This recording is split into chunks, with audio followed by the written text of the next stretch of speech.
ഓടിക്കൊണ്ടിരുന്ന ബൈക്കിലേക്ക് ഹൈടെൻഷൻ വൈദ്യുതി ലൈൻ പൊട്ടിവീണ് 3 പേർക്ക് ദാരുണാന്ത്യം.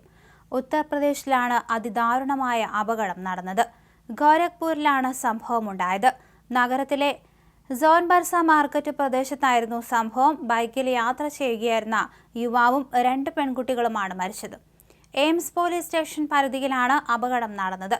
മാർക്കറ്റിന് സമീപം ചവറുകൾ കൂട്ടിയിട്ടിരുന്ന പ്രദേശത്തിന് അടുത്തെത്തിയപ്പോൾ 11 kV ലൈൻ ഇവർക്ക് മുകളിലേക്ക് പൊട്ടിവീണു. സംഭവത്തിന്റെ ദൃശ്യങ്ങൾ പുറത്തു വന്നിട്ടുണ്ട്. പൊട്ടിവീണ നിമിഷങ്ങൾക്കകം തന്നെ ബൈക്കിന് തീപിടിച്ചു. യുവാവിനെയും 2 കുട്ടികളെയും രക്ഷിക്കാൻ സാധിച്ചില്ല. 24-കാരനായ ശിവരാജ്, നിഷാദ്, മകൾ ശിവമംഗൽ, ബന്ധുവായ കീർത്തി എന്നിവരാണ് ബൈക്കിൽ യാത്ര ചെയ്തിരുന്നത്. മൂവരും സംഭവ സ്ഥലത്ത് വെച്ച് തന്നെ മരിച്ചുവെന്നാണ് റിപ്പോർട്ടുകൾ പുറത്തുവരുന്നത്. വൈദ്യുതി ലൈനിലേക്ക് കുരങ്ങൻ ചാടിയതാണ് ലൈൻ പൊട്ടാനും തുടർന്ന് ബൈക്കിന് മുകളിലേക്ക് വീഴാനും കാരണമെന്ന് വൈദ്യുതി വകുപ്പ് സൂപ്രണ്ടിംഗ് എഞ്ചിനീയർ പറഞ്ഞു. അപകടമുണ്ടായ ഉടൻ പ്രദേശത്തേക്കുള്ള വൈദ്യുതി ബന്ധം വിച്ഛേദിച്ചിരുന്നു. മൂവരെയും ആശുപത്രിയിൽ എത്തിച്ചെങ്കിലും അവിടെ എത്തും മുമ്പ് തന്നെ മരണം സംഭവിച്ചിരുന്നു.